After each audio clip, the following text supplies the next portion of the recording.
جب بھی اللہ کی اس زمین پہ کسی انسان نے تکبر کیا، ظلم کیا، تو اللہ نے اسے نشان عبرت بنا دیا۔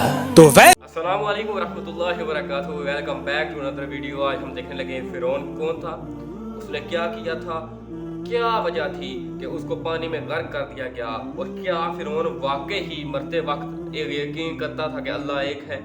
تو بغیر ٹائم ضائع کیے ہمیشہ کی طرح آئے ویڈیو کو دیکھ شروع کرتے ہیں۔ اور اس سے پہلے اگر آپ نے ہمارے چینل کو سبسکرائب نہیں کیا تو پلیز سبسکرائب کر لیں، لائک کریں اور شیئر کریں۔ چلیں، جب بھی اللہ کی اس زمین پہ کسی انسان نے تکبر کیا، ظلم کیا، تو اللہ نے اسے نشان عبرت بنا دیا۔ تو ویسے ہی حضرت موسیٰ علیہ السلام کے زمانے میں قوم قبط و عمالق سے جو مصر کا بادشاہ بنا، جس کا نام ولید بن مصعب بن ریام تھا، جس کو پوری دنیا فرعون کے نام سے یاد کرتی ہے، وہ انسانوں پہ ظلم کرتا تھا، اور جو لوگ غریب تھے ان کا حق کھاتا تھا، ان سے سخت مزدوریاں اور کم اجرت دیتا تھا، اور جو انسان اس کا غلام نہیں بنتا تھا اس کو قتل کر دیتا تھا۔ تبھی اللہ نے اپنے نبی موسیٰ علیہ السلام کو حکم دیا کہ اے موسیٰ، فرعون تک میرا پیغام پہنچاؤ کہ وہ انسانوں پہ ظلم نہ کرے، ورنہ اللہ کا عذاب ان کو لے ڈوبے گا۔ جب اللہ کے نبی نے اللہ کا پیغام فرعون کو دیا تو وہ مذاق اڑانے لگا اور کہنے لگا، یہاں کا خدا میں ہوں اور میں کسی کے حکم کو نہیں مانتا۔ تو بس اللہ اپنی نشانیاں حضرت موسیٰ علیہ السلام کے توسط سے دکھاتا رہا، اور پورا مصر حضرت موسیٰ کے معجزات کو دیکھ کے حیران ہوتا گیا۔ کچھ ایمان لے آئے اور کچھ فرعون سے سوالات کرنے لگے۔ بالآخر فرعون موسیٰ علیہ السلام کے معجزات کو دیکھ کے اس بات تک آ پہنچا کہ آج میں موسیٰ اور اس کی قوم بنی اسرائیل کو قتل کر دوں گا۔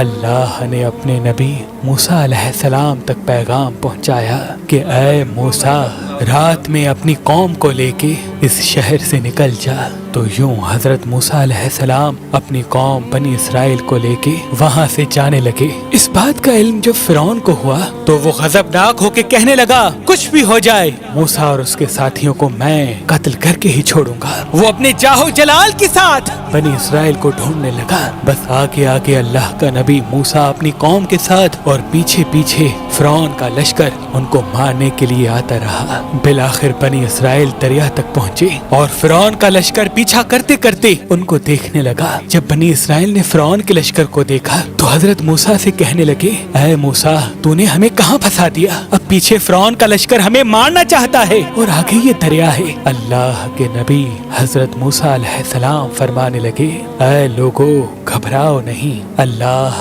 ہمارے ساتھ ہے۔ یہ کبھی ہو ہی نہیں سکتا کہ فرعون اور اس کا لشکر ہمیں پکڑ لے۔ سب کہنے لگے، اے موسیٰ، اب ہم آگے جائیں گے کیسے؟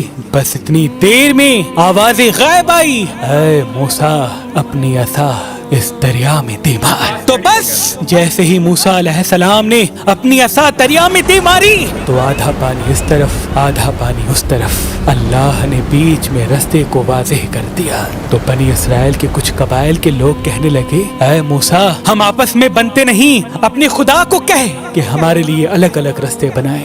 اللہ کے نبی موسیٰ علیہ السلام نے اس دریا میں 12 جگہوں پہ عصا ماری، اور 12 الگ الگ رستے بنے، اور وہ 12 قبائل الگ الگ ہو کر دریائے نیل سے جانے لگے۔ جیسے ہی یہ منظر فرعون اور اس کے لشکر نے دیکھا تو وہ بھی ان رستوں پر حضرت موسیٰ اور اس کی قوم کے پیچھے آ گئے۔ جیسے ہی موسیٰ علیہ السلام بنی اسرائیل کے ساتھ دریا کے اس طرف پہنچے، اور دریا کے بیچوں بیچ فرعون اور اس کا لشکر موجود تھا، تو اللہ نے پانی کو پھر سے حکم دیا، اب ویسے ہو جا جیسے پہلے تھا۔ تو بس وہ پانی پھر سے مل گیا، اور فرعون اور اس کا لشکر ڈوب کے مرنے لگا۔ یہ پورا منظر حضرت موسیٰ اور اس کی قوم دیکھ رہے تھے، اللہ کا شکر ادا کر رہے تھے، اور اتنی دیر میں فرعون چیخ کے کہنے لگا، میں بھی موسیٰ اور ہارون کے اللہ کو تسلیم کرتا ہوں، میں بھی ایمان لاتا ہوں کہ موسیٰ کا اللہ بڑی قدرت والا ہے۔ اتنی دیر میں آواز غائب آتی ہے کہ اے فرعون، اب ایمان لاتا ہے جب تو دوزخ کی دہلیز تک پہنچا ہے۔ اے فرعون، ہم تیرے تکبر اور تیری لاش کو آنے والے لوگوں کے لیے